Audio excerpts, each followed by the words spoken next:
perlu kita tekankan kembali bahwa tidak semua bakteri pengurai bisa membentuk rangka bioflok. Jadi dalam pemilihannya untuk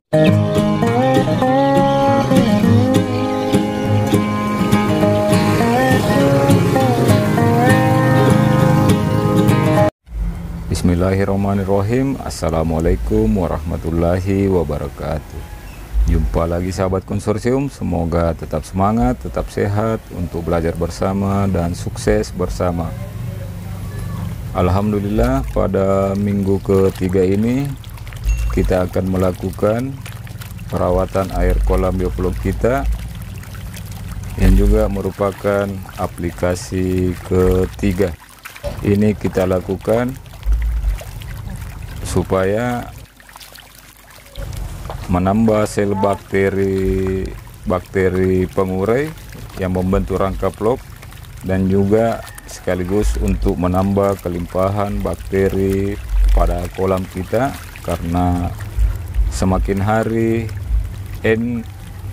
nitrit, nitrogen masuk ke kolam semakin banyak, supaya terjadi keseimbangan antara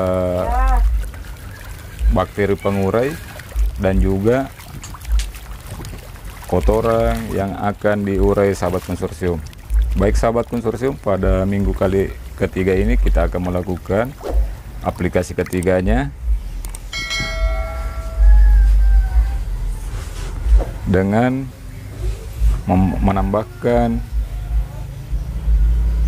probiotik dan sumber C. Dalam hal ini seperti biasanya pada kolam kita hanya akan memakai gula pasir ya, bukan memakai molase. Mengenai takarannya, takaran probiotik dan juga gula pasirnya atau sumber C-nya kita menyesuaikan sesuai dengan kebutuhan pakan harian untuk tiap kolamnya. Jadi ini harus ada keseimbangan antara total amoniak nitrogen atau TAN yang ada dalam aquacultur kita dengan pemberian penambahan pada aplikasi ketiga ini, penambahan probiotik yang bisa membentuk rangka vlog dan juga mengurai kotoran dan sumber C-nya.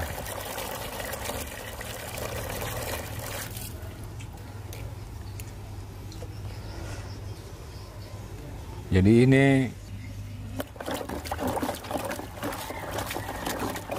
harus dilarutkan dulu gula pasirnya. Kita larutkan dulu sahabat konsorsium. Lalu nantinya kita akan aerasi air yang sudah tercampur homogen antara probiotik dan juga gula pasirnya.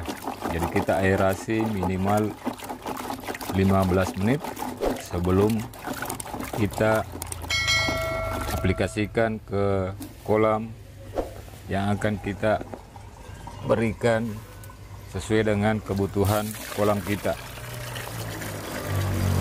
Jadi usahakan didiamkan, diaerasi selama minimal 15 menit sahabat konsorsium. Lebih juga tidak apa-apa, asal jangan di bawah 15 menit.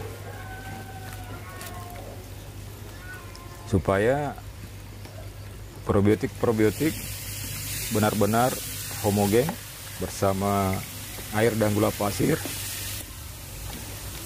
sehingga tidak termakan oleh ikan. Itulah gunanya juga pada saat probiotik dan molase bersama dengan air kita aerasi sebelumnya. Jadi semakin lama perlakuan ini akan semakin bagus sebelum kita melakukan aplikasi ke kolam.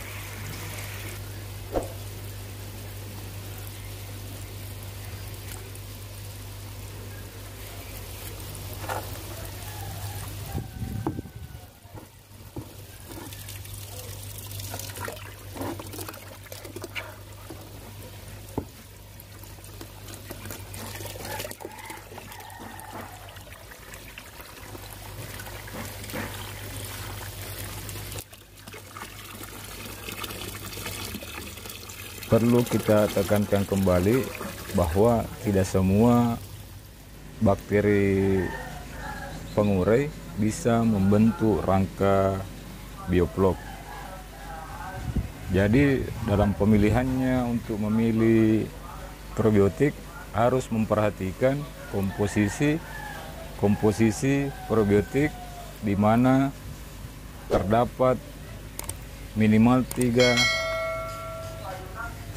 jenis bakteri Bacillus, strain Bacillus, supaya di kolam kita, bak bioflok kita benar-benar tercipta flok yang bisa membentuk rangka flok, menjalin antara segala mikroorganisme yang ada di aquaculture kita bisa tergabung dalam flok,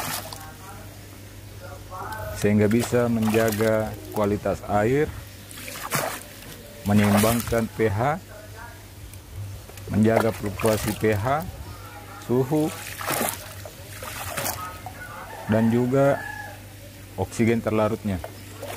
Jadi sahabat konsorsium harus memperhatikan dan fokus di sini di saat hendak memulai budidaya ikan nila sistem bioflok. Jadi tidak sembarang probiotik cocok untuk aplikasi kolam bioflok. Jadi harus memperhatikan komposisinya, komposisi tentang kandungan bakteri-bakteri yang terkandung dalam probiotik tersebut. Selain itu, yang perlu diperhatikan di saat kita hendak melakukan aplikasi bioflok, baik itu aplikasi pertama, aplikasi kedua, dan seterusnya, sebaiknya sebelum dan setelahnya ikan kita puasakan sahabat konsorsium. Jadi ini bermanfaat supaya memberi kesempatan kepada bakteri probiotik dan juga sumber karbon untuk bekerja, menggandakan sel supaya kelimpahannya cepat berkembang tanpa harus dibebani dengan pemberian pakan. Selain itu juga, walaupun kita memberikan pakan pasca aplikasi, ikan tidak nafsu makan, ikan juga tidak akan bagus sahabat konsorsium, makannya tidak lahap dan bahkan tidak mau makan sama sekali. Jadi lebih baik pada saat melakukan aplikasi, hendak melakukan aplikasi, baik itu sebelum dan setelahnya, di hari yang sama atau hari H kita melakukan aplikasi, baiknya ikan kita puasakan. Baik sahabat konsorsium, terima kasih telah menyimak. Wassalamualaikum warahmatullahi wabarakatuh.